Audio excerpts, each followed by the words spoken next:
We are going to wait a few minutes just to give some. There's an event. We're competing with an event in the tavern, and they're serving ice cream, and we're not.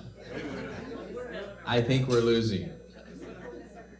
So we're going to give residents a few more minutes. We'll start in about 3 minutes. Thank you.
Last chance for ice cream. Everyone wants to run and get ice cream. No? We all scream for ice cream. It's so good.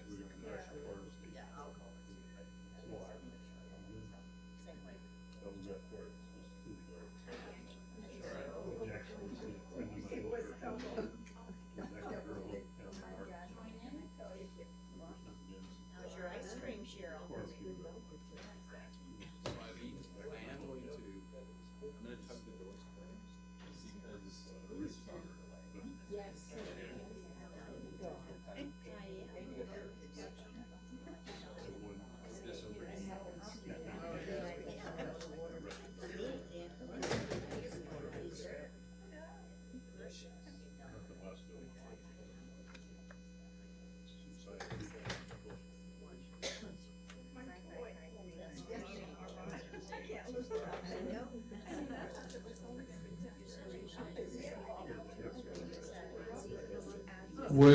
Would your preference would be to dim the lights a little bit? Can you see that a little bit better, or is it fine? Is the screen fine? It's okay? All right. Good afternoon. How's everyone doing today? So far, so good? All right. Good stuff. See? People are walking in with ice cream. You're not a resident.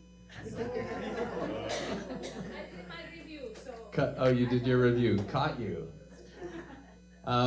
Welcome to the residents that are here today for our monthly town hall. Welcome to those residents that are tuning in at home. We are broadcasting. I believe we're recording this. I hope so.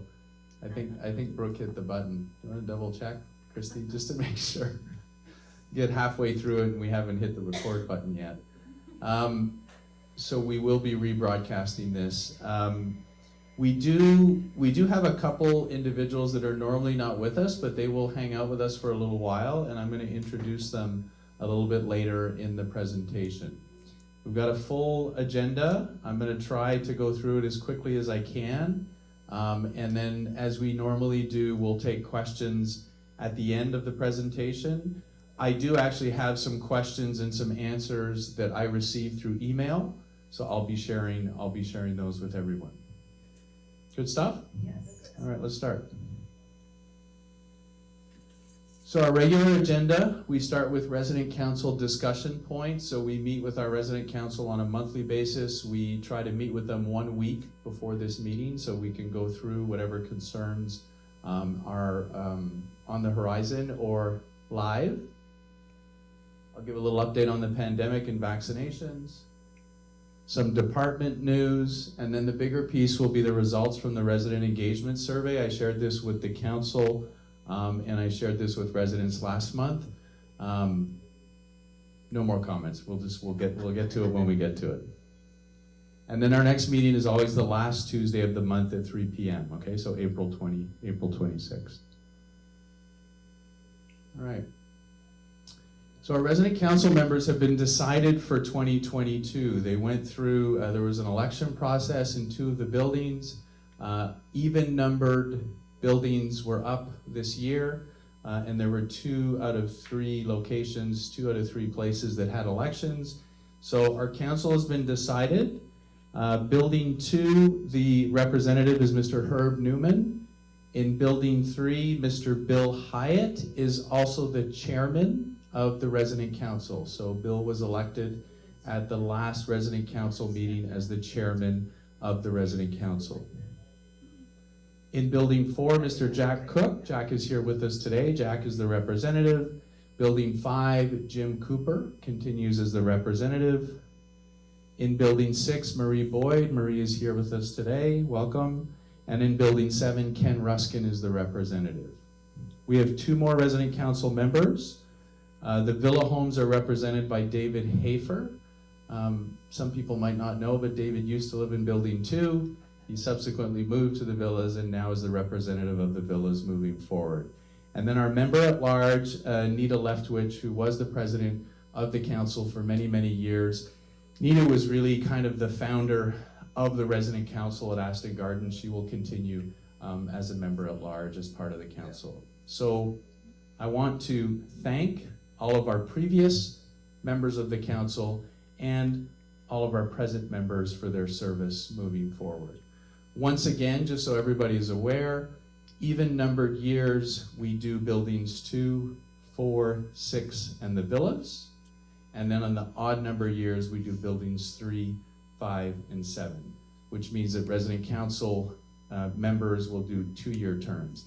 Create some continuity, things don't kind of get lost. There's not a full slate of new people coming in. So, but thank you for everything that our past members have done and the present members are doing right now. Some of the discussion points.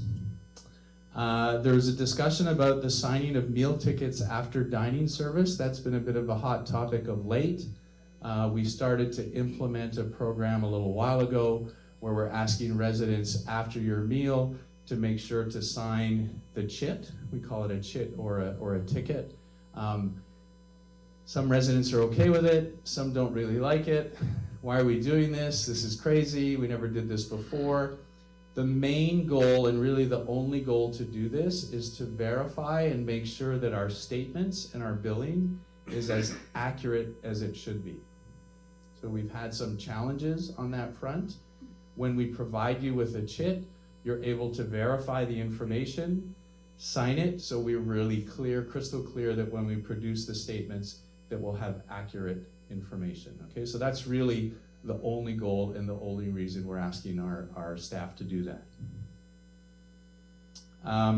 We've also talked a little bit, and the culinary committee talked about this, the ability for residents to take items from the buffet and into the tavern, and there's been a little bit of mixed messaging on this front. So I wanted to clarify a little bit what we're gonna do. As long as we have challenges with the recruitment of servers, we will allow residents to get buffet items off the buffet and to consume those items in the tavern, okay? And it is helpful. Many of you probably noticed I was trying to do my best to help the team last week, about 3 days last week, and obviously it's clear that when we have an under supply of servers, it just makes things go a little bit more smoothly. So for the foreseeable future, we will be following this process.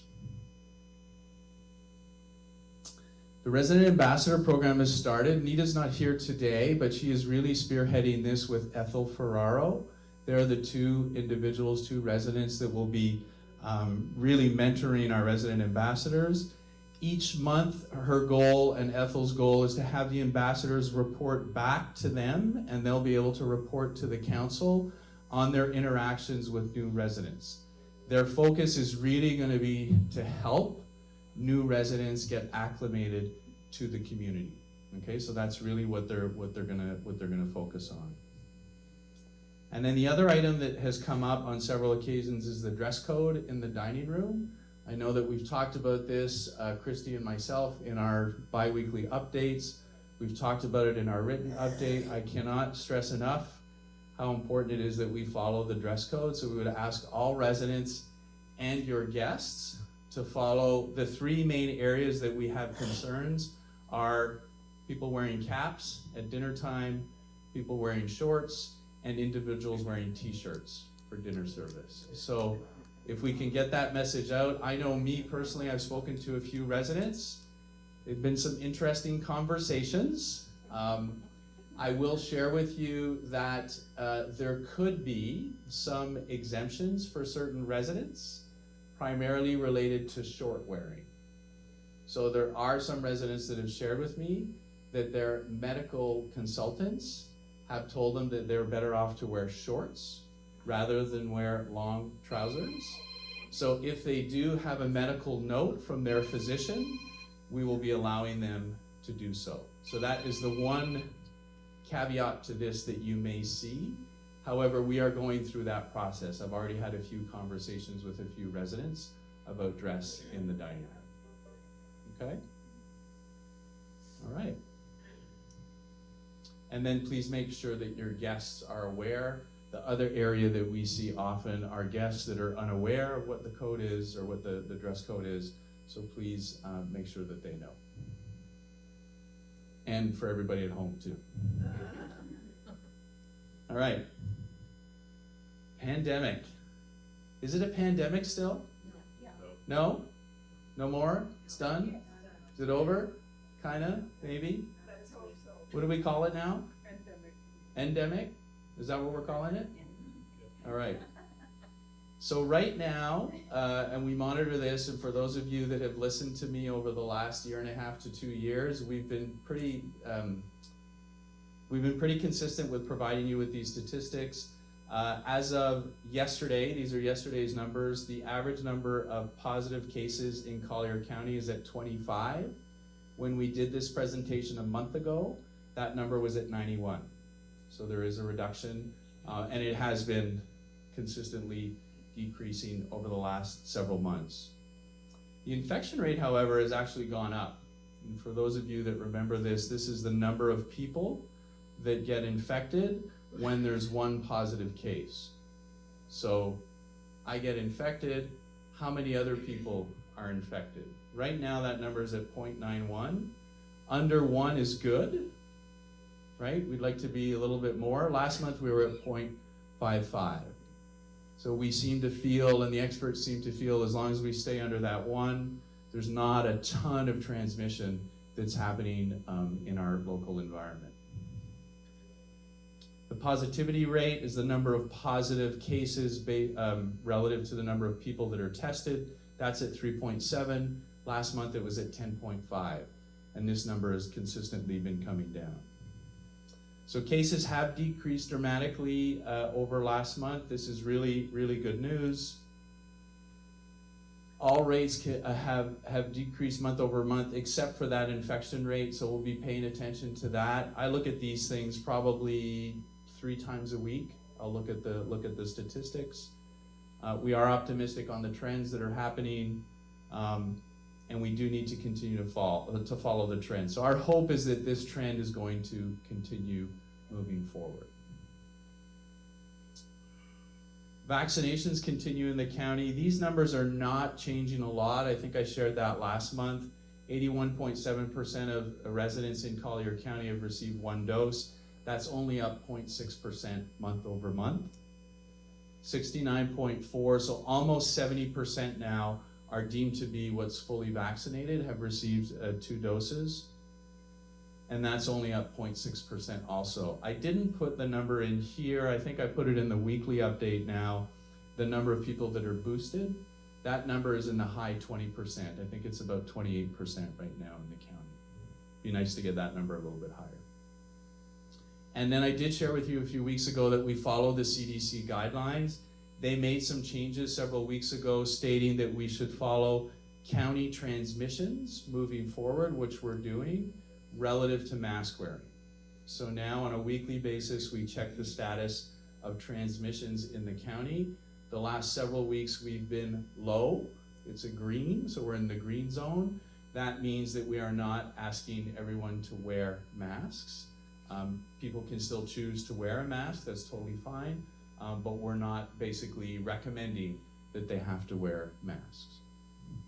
If it moves, if it goes into the medium or high zone, we will probably be changing that rule set. All right. Okay, marketing and sales. So our team in sales and marketing continues to make some really good progress. The resident ambassador program, head up by our council, is really going to help us with this. We've seen a good influx of residents. I shared with you last month what some of those numbers are year over year. Right now, it looks like by the end of this month, which is 2 days away, that we will be in independent living, we will be over 90% occupied. If the next few days play out the way I think they're going to play out, we will be over 90%, which is really, really, really good news for everyone. Not just the new residents moving into the community, obviously, that have made a choice to come and live with us, but for everybody. And I'll explain a little bit of that shortly. So this is a really good trend, and our goal is to keep this moving forward. Getting to a level like this is kind of step one. Step two is trying to maintain that level of occupancy. Aston Gardens in years gone by was well into the 90%, maybe 95, 96% occupied, but probably about 6 years ago, there started to be a decline. We've been able to move that number back up, so that's great news. And then if the trend continues for the next couple of days, the overall occupancy, which includes the assisted living, will also be over 90%. So if you look at the total number of apartments available on our campus, we will have, my guess is probably about 91% occupancy overall, which is fantastic. Stabilized occupancy, that's what we really want to kind of get stable to, and really to kind of operate our community on a go-forward basis. That's between 93 and 95%. Okay, so a little bit of movement to go still, but we really think that if the trends continue, if our team continues to do the fantastic job that they are doing, probably by the fourth quarter or the end of this year, we should be in a stabilized position, which is really fantastic. So congratulations to our team, congratulations to the residents. Resident referrals are a key component to what we do. Thank you for everything that you're doing. So we've got some great momentum. This really allows us to reinvest into the community. So I'm going to share a little bit later some updates on the renovations that have been happening, that have kind of happened, not quite complete in Building 3. And I'll share with you some of the timelines moving forward for the other buildings.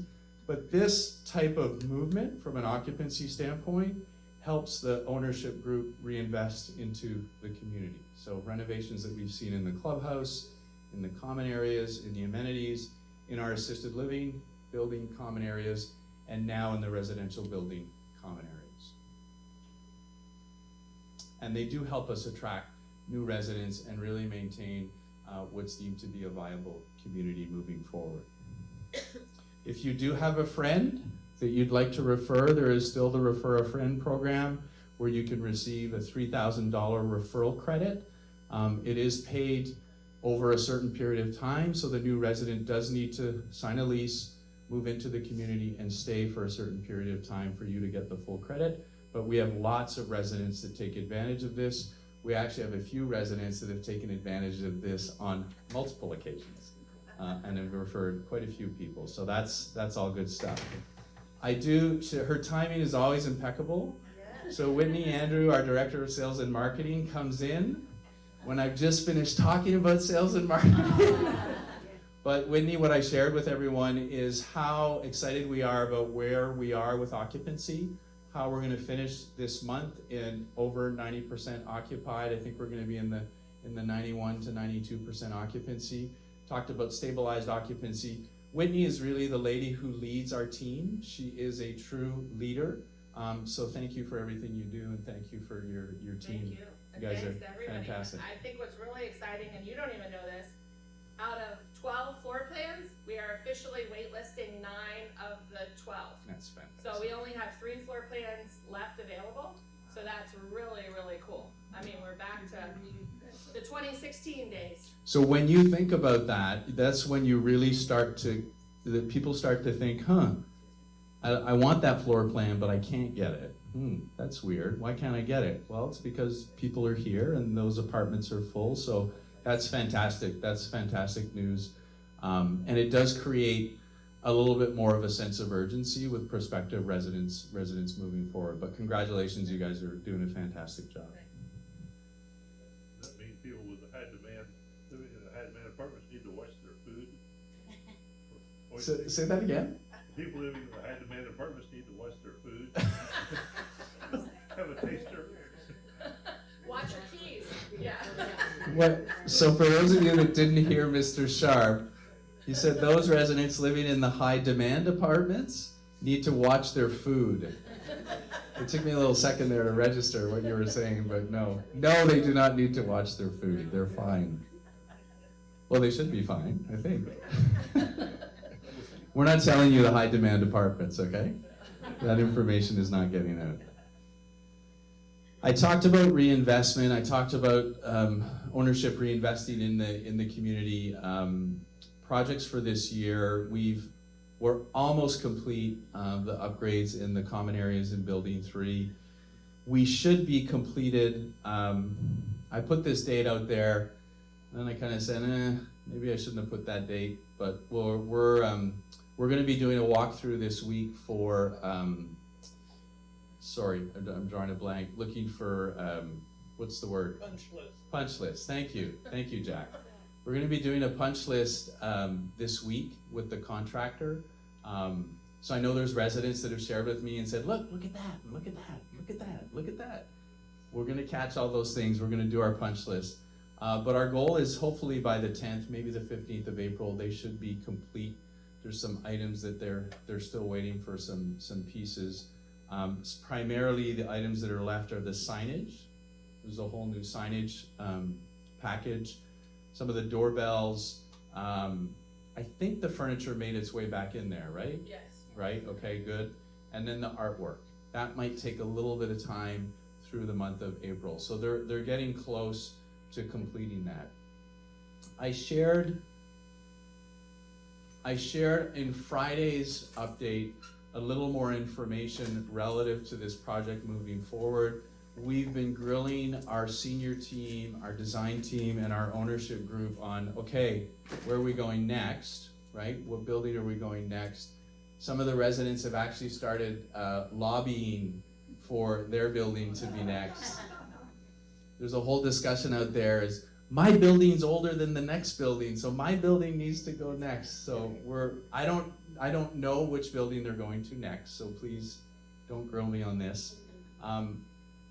But what the ownership group and the senior team wanted me to share with you is that they are committed to reinvesting, continuing to reinvest in the community. They are moving forward with this project. I don't have a definite date. They are at the same time, they are doing all of the Aston Gardens portfolio in Florida. So there's 6 Aston Gardens communities in Florida that over the last 1.5 to 2 years has been receiving upgrades and renovations. We were the first community to start those upgrades. So when our project started in early 2020, we were the very first Aston Gardens community to get those upgrades. So since early 2020. Some of the other communities only started their upgrades in 2021. So 2020 went by, they didn't have any renovations done, so now they're trying to catch up those communities and working on those areas. We were the first to receive it in the clubhouse and in the amenities. We were also the first to receive upgrades in our assisted living common areas and amenities. So we were really kind of at the top of that list, which means that we're also the first to get residential building upgrades. And I'm sharing all that information with you to give you an idea of the timeline. The ownership team has committed. So some communities don't have all of their areas completed yet. They're committed to completing every building within the next 12 to 18 months. Okay, I'm gonna put the 18 as the outside. It could be sooner, but this is what they've committed to and said, we are doing this. This needs to happen. We really need to tie the residential buildings with everything else we've done. So the hope is within the next year or so, we're going to be pretty close to being complete. Once I know, I promise, once I know where we're going, I will share that information with all of you. All right. So I said we had a couple special guests. Well, kind of special. Look at she's laughing. We have a partnership with Rizzi Geriatrics here at the community that has been ongoing for several years. We have two ladies who work for Rizzi Geriatrics who are here with us. They're going to say a few words right now. They're actually doing, so Julie, who just stood up in the back. Hi, Julie. Julie LeBritton, who is the community liaison. So she's really like the fun lady. Does that make sense? I'm the not fun. And then the other, we'll talk about the other lady. No, I'm just teasing. But Julie is the community liaison for Rizzi Geriatrics. Julie also worked for Discovery at Home for several years and has now decided to move to Rizzi Geriatrics. And then Eileen Drury, who is one of our advanced practice registered nurse. Is that okay? Yeah. Nurse practitioner. I don't know. I'm trying to get my lingo up there. So they want to talk to you a little bit. If you haven't filled out a little ticket, anybody not fill out a little raffle ticket? So maybe we should do that because they're going to be drawing a little prize, okay, shortly. But Eileen wants to share a few words with you. Eileen, Tripped over your come over here. Come over here. Come to stand right here. Because you got to remember that the people at home are up there too. Yes, hello. I'm Julie LeBritton, your community liaison with Rizzi Geriatrics and Rizzi Psychiatric Associates. And what's really nice about this practice is it's like having concierge care, physician care, which if you were signing up with a concierge physician, it runs about $10,000 a year, and then you also pay for your visits. With this practice, they're here in the building. Eileen is here 5 days a week, and you're able to be seen when you need to be seen. I don't know if you've ever tried to get an appointment out in the community, and they tell you, yes, we can see you in about 6 weeks. And you're like, well, I don't feel good now, but you don't get to go right now. So when you don't feel good and you have Eileen's cell phone number, she can usually fit you in that day. So it's really nice. If you have a primary care physician out in the community, that's great. You can sign up with Eileen still as your secondary physician, and she can still see you even though you have a primary care physician. So I just want you to keep in mind, I do have some paperwork if anyone wants to sign up, and there's cards and rack cards for Eileen, and we'll have those for anybody who's not here today too. But I'll let Eileen tell you a little bit about what she does and her background. Thank you. I just wanted to introduce myself today and just give you a little bit of background about myself. I've been a nurse for almost 28 years. My specialty was emergency trauma. I had enough of that. So I decided to go back to school to become a nurse practitioner to get my advanced degree. I moved here from Florida almost a year ago. I'm sorry, from Pittsburgh to Florida almost a year ago.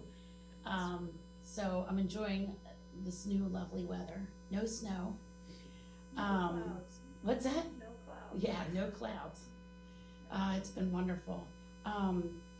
When I was in Pittsburgh, after I graduated, I went to Carlow University for my master's degree. And after I graduated, I spent 3 years training under two phenomenal internal medicine physicians. So when I moved to Florida, I was able to get my autonomous license, so I don't have to practice under a physician anymore. But we still do. We have a we have Dr. Rizzi is our medical director. So we still have a physician that we can use if we have any questions. And I reach out to him a lot, and so do all the other providers. I am new with the group. I've been here for probably about 6 months. And I was mostly over in the assisted living side, but now I'm getting more into the independent side. And I wanted to let you know that I'm available 5 days a week, and I'm here all day. I'm not in the office, so you don't have to make an appointment. I will be eventually in the office, but I'm happy to come to your home and see you. I have a lot of people that I see now. If they don't feel good, they'll call me in the morning and say, hey, you know, are you coming to Aston today? Well, I wasn't here five days, and now I am, but in the beginning I wasn't. I say, yep, what do you need? I can come right into your apartment, treat you. I can call in a prescription. A lot of people don't understand the difference between nurse practitioners and a physician. And to be honest with you, we do a lot of the same. I can't do surgery. Other than that, I can do everything else. I've had enough experience. Means I'm getting older. So if you guys, you know, if you need any prescriptions, if you need any x-rays done, if you need your mammograms, bone density tests, anything like that for your yearly exams, I can do that. I can provide your primary care if you don't want to go out any longer to, see a primary provider, driving around, whatever. I can just come right to your apartment. So if you have any questions, I'm going to stick around at the end. And that's about it. Thank you, Eileen. In the short time Eileen has been here, I've had the opportunity to work a little bit with Eileen. We do a weekly, I guess you would call it a little bit of a transition of care meeting where all the different disciplines in the community, including Eileen, including physical therapy, including our team in the assisted living, we all get together. Christy's in that meeting, a whole bunch of different people, and we talk about our residents and what are the plans, what are we doing. So I've had the ability to interface with Eileen. She is very responsive, extremely responsive, and we really appreciate that.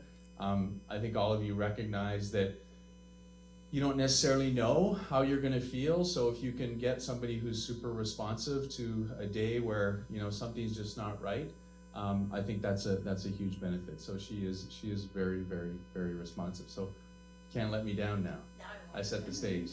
All right, thank you. So take some questions at the end. We're going to keep moving forward. So the resident engagement survey.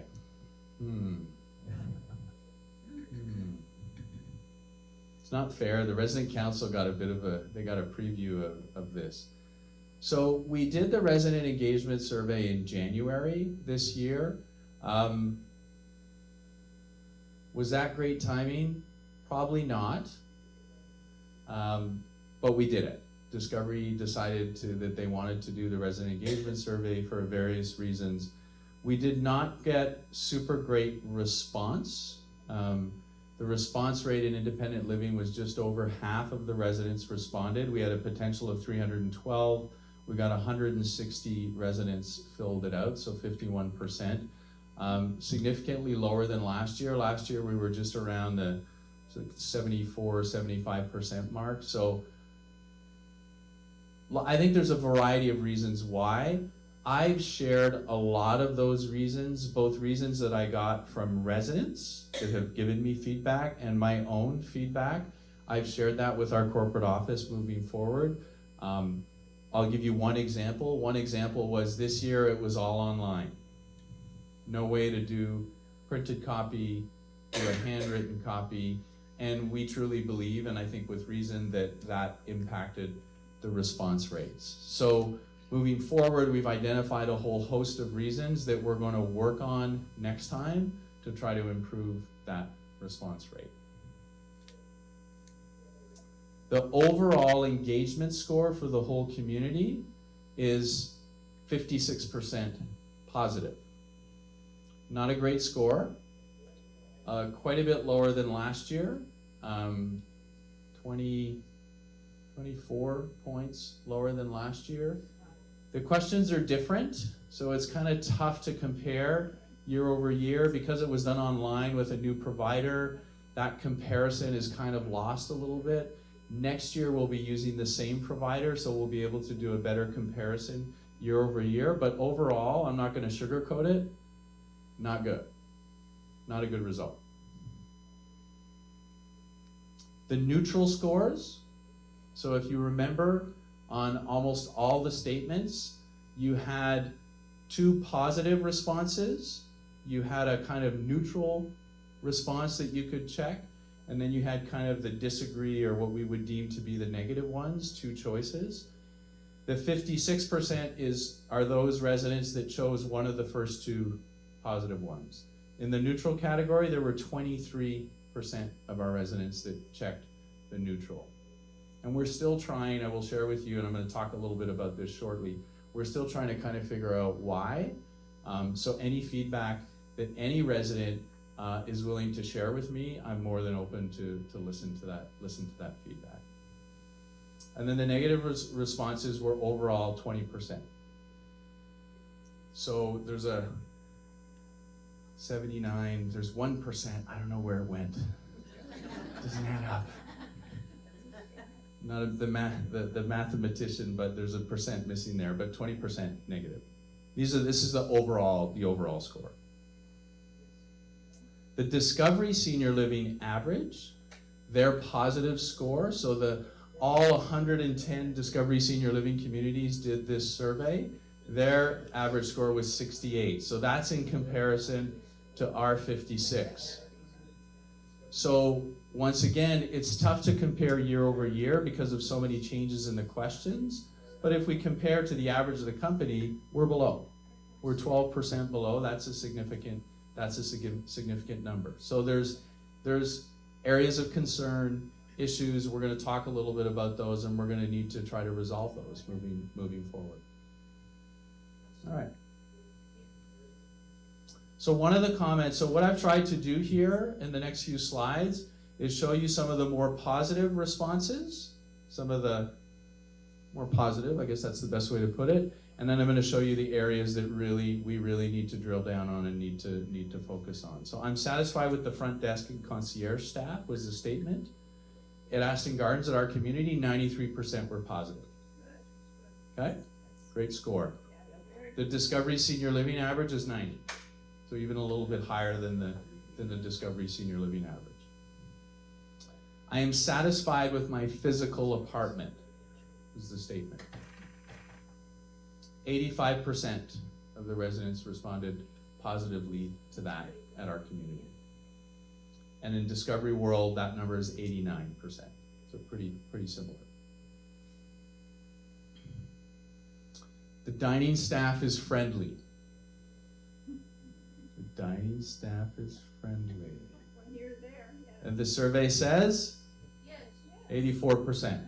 Not bad, right? I mean, I'd love them all to be in the 90s and 100s, but 84%. Am I supposed to be answering your question? No. Just digesting all the information, Nancy. That's all you got to do. Discovery Senior Living is 87, so similar numbers there. And then I feel safe at Aston Gardens. So I feel safe at my community, at Aston Gardens at Pelican Marsh. Overall score of 81% positive, and the Discovery Senior Living number was 90%. It's a little bit lower. Some opportunity there. And I think we've already identified some areas that we can probably improve in that area. Relative to security and some of the systems, I think could make that a little more positive, but still fairly positive at 81%. All right. Dun, dun, dun, dun.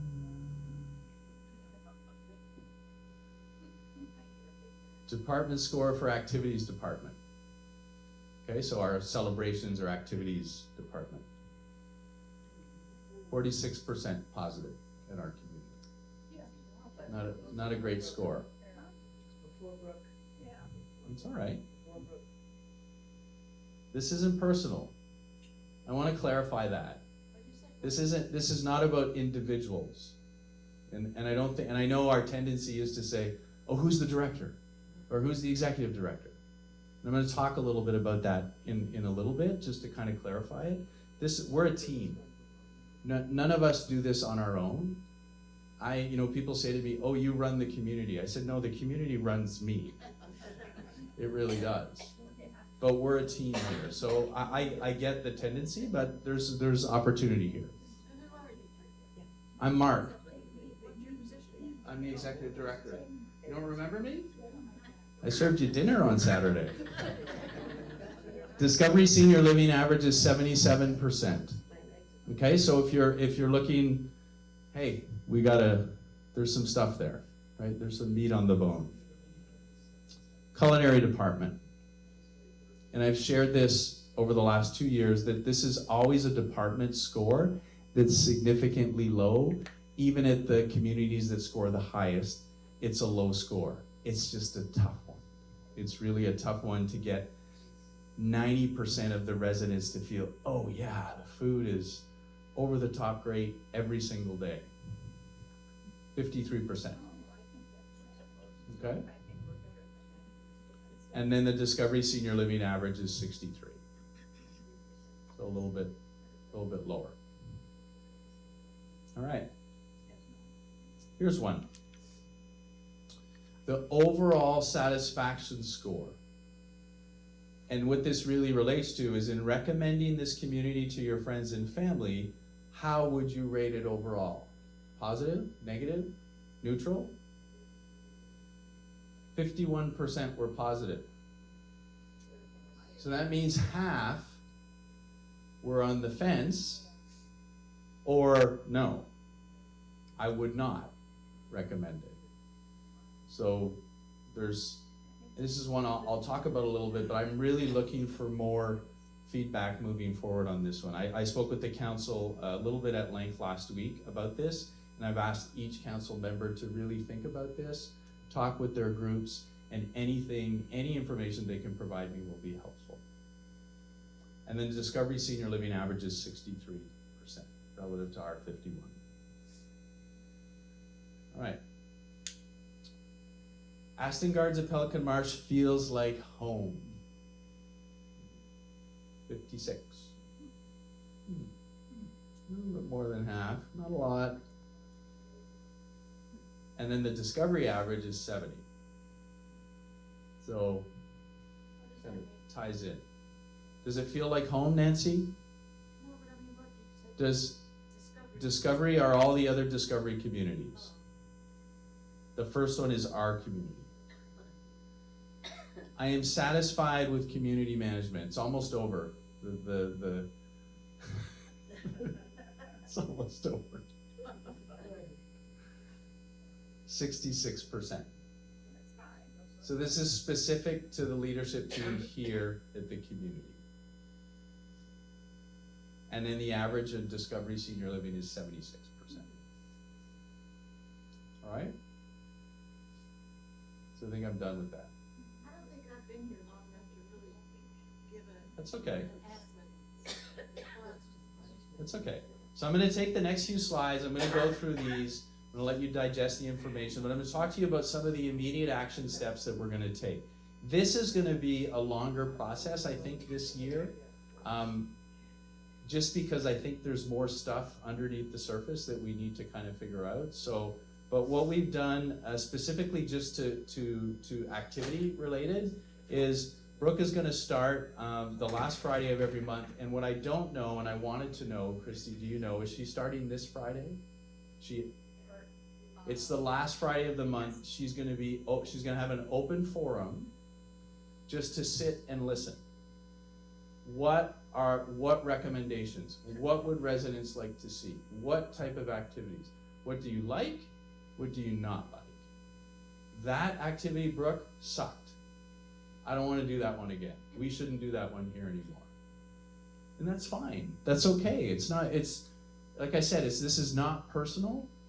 We are here to serve the residents. That is our reason for being here. If we didn't have the opportunity to serve you, we wouldn't work here. So we need to know. And please don't keep that information to yourself. Like she'll organize something and you're like, oh, that was terrible. I didn't like that. That was this and that. Tell her. She can take it. She's a big girl, right? So every Friday, 11 a.m. in the activity room, she's going to be meeting to take recommendations and feedback. Every last Friday. Sorry, every last Friday. Sorry, not every Friday. My bad. Every last Friday. And then she's really going to focus on some feedback that she's already received relative to new programs for the outings on Wednesdays and Fridays to try to augment and make that more engaging for residents. This is going to be a process. This is going to take some time, but the only way we're going to get anywhere is if you continue to tell her and tell us what you like and what you don't like. And we might not be able to do, because soon we're going to have 400 residents. So we're not going to be able to do 400 different activities for 400 residents. However, if there's a theme and a trend, well, we need to do it. And if there's a theme and a trend telling us, no, don't do that anymore, we're not going to do it anymore. No matter how great we might think it is, we're not going to do it anymore. You know, the karaoke event on Saturday, how many people were in the tavern on Saturday? But how many people do you think? Bill? 50 people in the tavern enjoying the karaoke event. Each time we've done it, there's been a great turnout. We're going to continue to do that because there's a significant number of residents that like it and they want it. I'll try not to sing too often. It was okay. It was okay. I got okay. It was okay. Neutral. Good thing I said it's not personal. Residents would like to see more servers in the dining room. So Leah started to dialogue with residents and culinary committee. There's really two items that have come up. Obviously, we want to see more servers to improve consistency and speed of service. Residents would like to see more variety in the menu options in both the daily specials and always available. These seem to be kind of the two consistent themes.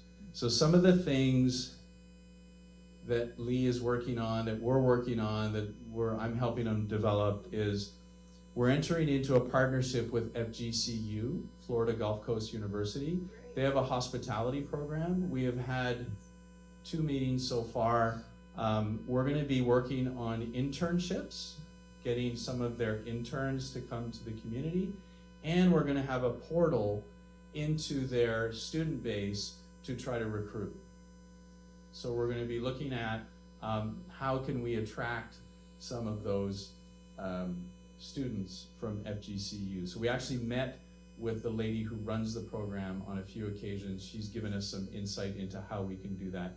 And Lee and Jeff and Katie are working on implementing some of those systems. We're also reviewing, I actually have an analysis of market wages and various job boards that we can use. Market wages and job boards. And then we're going to review where we stand from a compensation standpoint and change and adjust where we have to try to attract more people. It's a given that if you pay a higher wage as a starting point, you're going to attract more people, right? The competition is out there. The other piece of this, and we're going to be working on this, and I don't have a lot of details right now, but there's going to be a renewed focus from a human resources standpoint on recruitment. I think recruitment has become something for some companies that's a little bit secondary, right? Oh, we'll get people when we need people, right? We'll post a job on Indeed. We're gonna get a bunch of people that are gonna apply. We're gonna fill the positions. Believe me, it doesn't work. It doesn't work. So we've got some strategies specific to adding resources that will be focused solely on recruitment.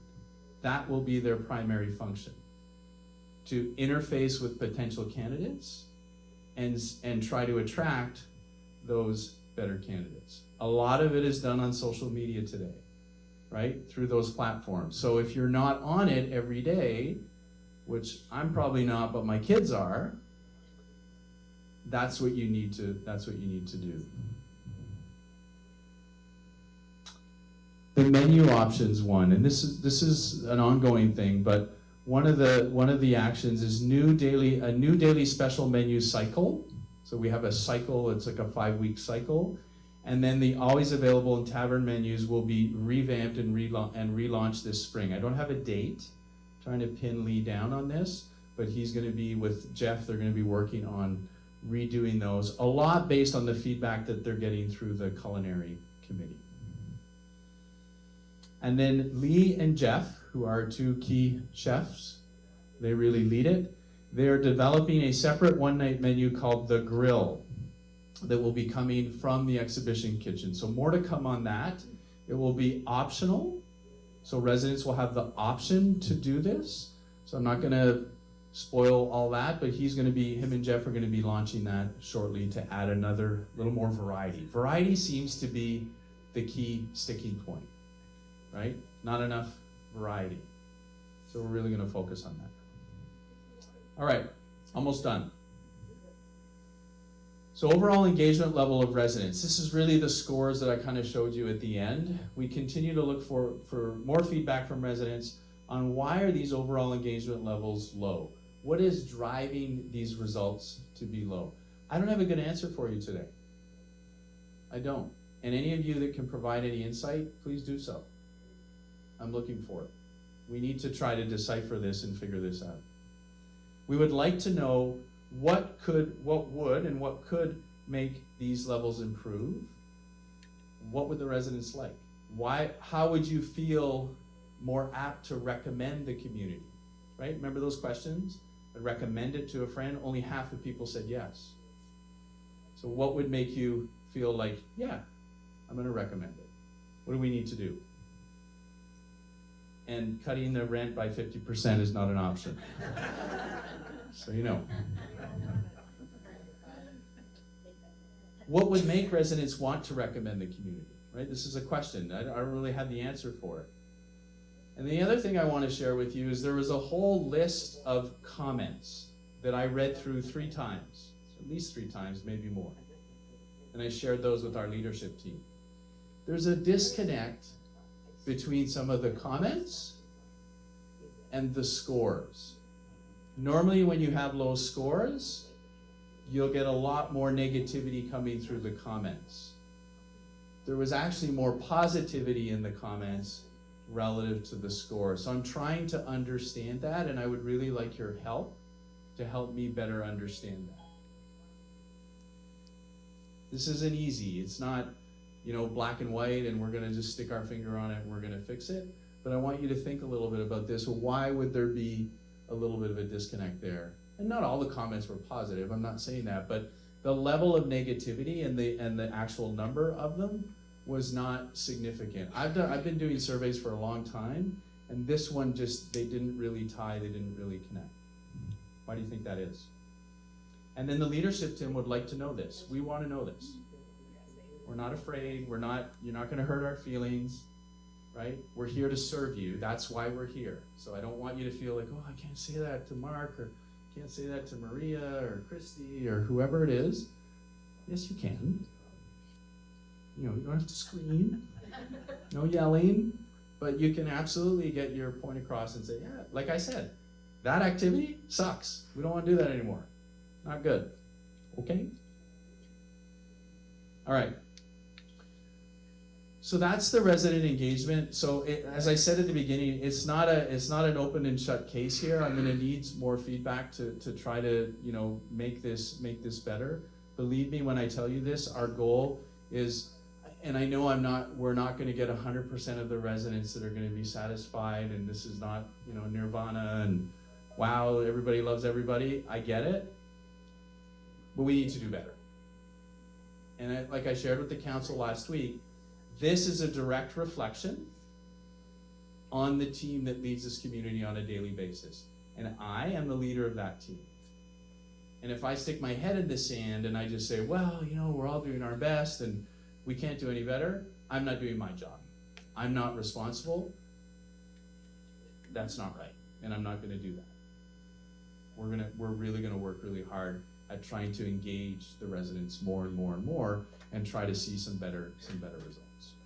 Okay, enough said on that. Beat that horse to death.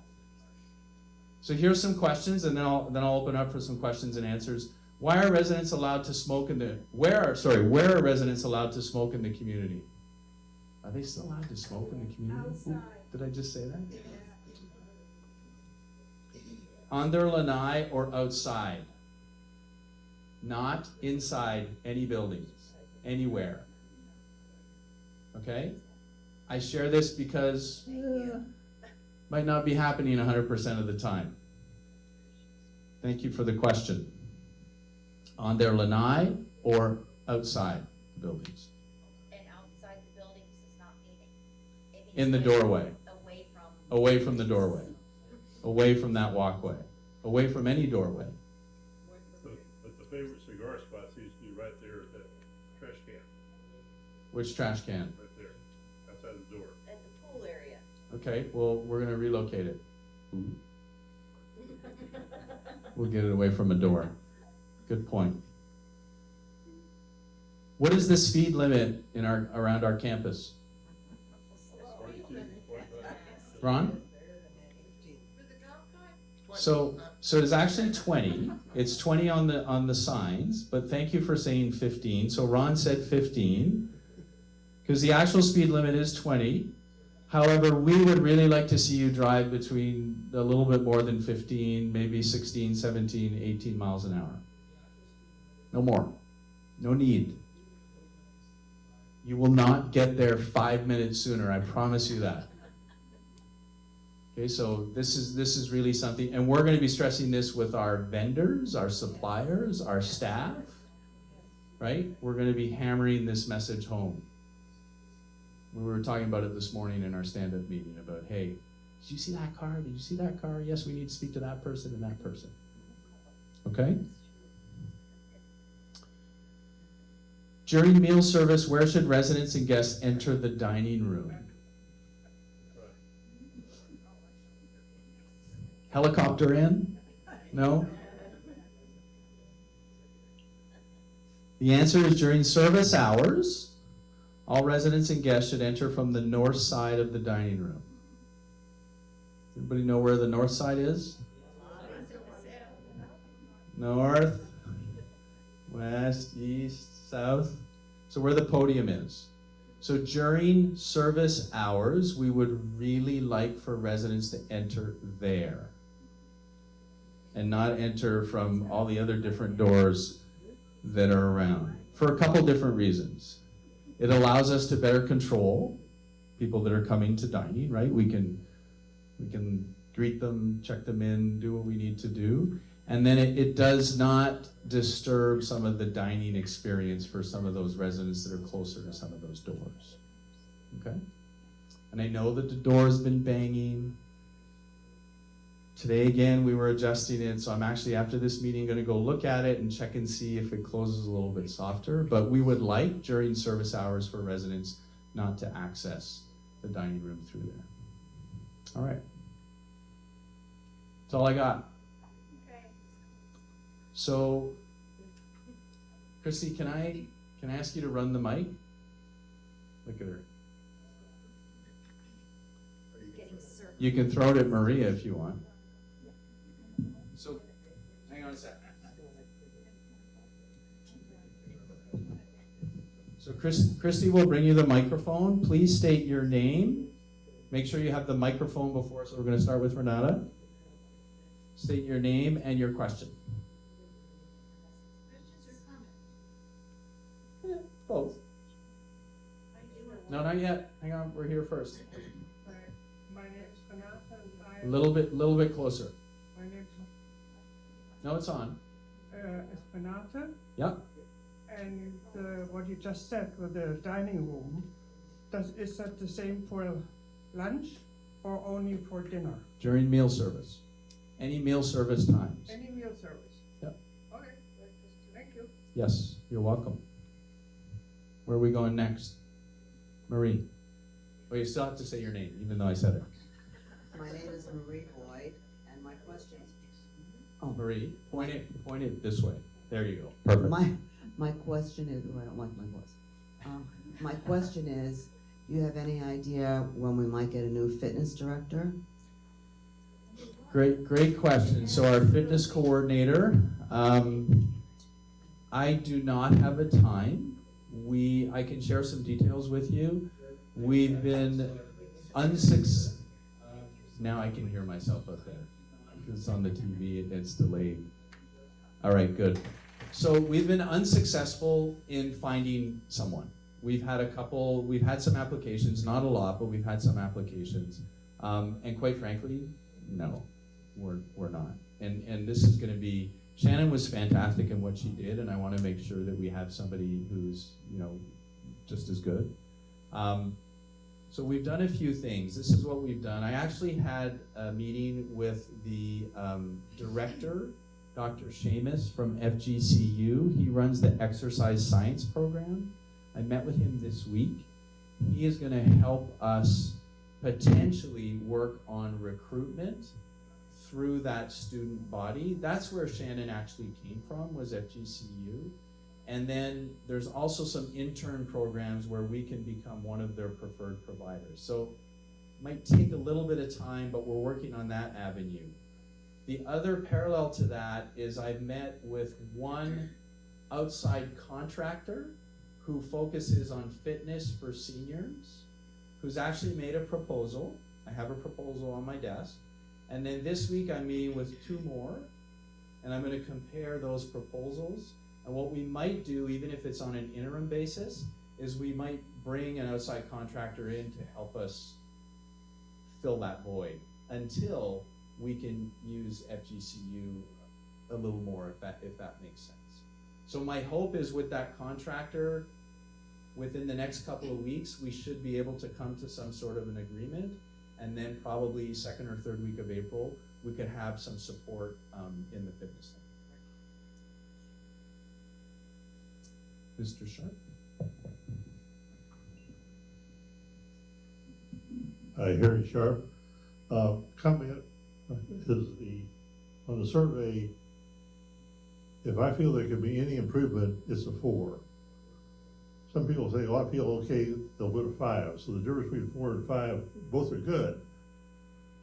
But I always look at it, if it could be improved at all, I'm not gonna give them the top number. Right. And I kinda wonder if only half of us took the thing, and I did, so I'm using us, do we represent the community? And that's hard to determine, I know that. Thank you for that. So what Harry's describing is, you remember the 5 options, right? The 4 and the 5. He's saying basically, if I think they need to improve, I'm gonna put the 4, I'm not gonna put the 5. If I think that what we're doing is really, really, really good, and I'm just trying to paraphrase a little bit what you said, he'll put a 5. I think what happens sometimes is, and you could see by the percentages, there was a quarter of the residents who did fill out the survey that actually put neutral. Right? So is it positive? Is it negative? Do they not like it? Do they kind of like it, but not all the time? I'm not sure. I'm not sure how that gets translated. But it counts the neutral counts as a negative. It counts as a 0. It doesn't score. Janice is gonna share something. So that's why I think what's going to be important. That's why I'm asking for more feedback and more details. And I know I'll probably be inundated, which is fine. But that's really why I'm asking that. But thank you for that. Since you asked about neutral, I'm Janice, by the Mhm. way. I think that for me, it meant I either did not utilize that particular service or activity or participate in it. So I had no opinion, positive or negative. Got it. And that could also be why you had that type of a score from a lot of people. It makes sense. And the second thing I'd like to add is if you'll recall from the survey we did previously, I kind of coined the phrase, you had a Big Mac Mm-hmm. attack that you needed to address. And it's apparent that we still have the activities and the culinary. And the culinary. So, kudos to your team that we were able to get security and maintenance moving in the right direction. Mm-hmm. I know it's still a bit of a challenge. Still a challenge. Yes, especially in the recruiting area, I know. But I wanted to just compliment that, you can't sometimes fix everything in a very short window of time. And I think the survey was delivered within a very short period of time. Thank you. Yeah, no, that's true. It was less than a year, and normally these types of surveys, you'd like to have at least a year gap between the two, maybe even a year and a half, right? For that. So we'll see. So I'm not sure of the timeline next year. Hopefully, we'll have at least that year. Other questions? Nancy, hang on. We're going to give you the microphone. Nancy, Building 7. Yes. Hello, I'm Nancy Pye from Building 7, Apartment 110. Any progress on getting someone for the manicure and pedicure? Well, that's a really good question. I'll need to get back to it. I'll provide that information. That's not the answer I wanted. And I'm sorry. I don't have the I'll do it answer. next week. I could make something up, but it wouldn't be accurate, so I'm not going to do that. But we'll get something into our weekly update. We'll talk to our salon partner. Yes. Regarding Erica, my name is Erica. Regarding activities, as you know, tomorrow we have a tour to Echo Farm. And we tried really to get people together, and we have 9 residents who signed up, of about 300 residents. I mean, it's pitiful. So What can we do? So we used to have tours with 15 people, 20 people, and now all of a sudden nobody wants to go. So that's what we need to try to figure out, right? We need to try to figure that out, and if it's not an Echo Farm tour, what is it? What does it look like? What should it look like? We're open. We'll figure it out. What is an Echo Farm? Erica, can you give Erica the microphone back?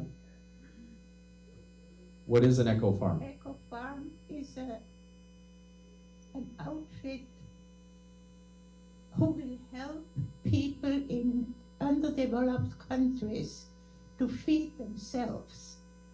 They study certain crops which are available or good for a certain area and teach the people in the area how to grow them and how to use them. And I think that's a very worthwhile. Thank you. It's an educational activity. Yeah, so it is educational. Any other questions, comments? Oh, Ron? You almost seem shy putting your hand up there. I wasn't sure it was Ron. I'm changing a little bit. It's called a jest. The only thing I want, Just point it at your mouth. when that big dog is gonna leave this area, when is he gonna leave? So I was told that the dog was gone, and I just found out an hour ago that the dog's not gone. 'Cause I had to. So I had a really animated phone call before this meeting. Please, I'm gonna get super angry, and I don't want to get angry. So I'll have an answer when the meeting's over. When it's over, I'm scared. I get it. I apologize for that. I was told the dog was gone. Obviously, my intel sucks. Sorry. No dog. Bill, we have a question? just like to remind people to use the Okay, resident. microphone, please. People at home primarily, Bill, and point it, thank you. I do know how to speak into it, thank you. I just want to remind people to use the resident council boxes in the lobby of each of the buildings for the many things that Mark's talked about if you don't want to directly approach one of the directors or department heads. Anything dealing with the community outside your own individual apartment is something you can do with the suggestion box on the ground floor in your lobby. Thanks. Thank you, Bill. Use the suggestion boxes in the lobby. If you do not feel fully comfortable going to the director of the department, you can, and if it's something that concerns the overall community, not something specific to you or your apartment, then you can absolutely put those suggestions in those boxes. And the council does go through them. All right, anything else? Okay, thank you. I know it was a little bit long, but I think there was some good conversation. Eileen and Julie are here if you have any questions to follow up on RISI Geriatrics, but thank you for attending. Does everybody still have their Oh, coupons? doing coupons. All right. Yes. Everybody still has a ticket. Did anybody not get a ticket for the raffle today? Oh,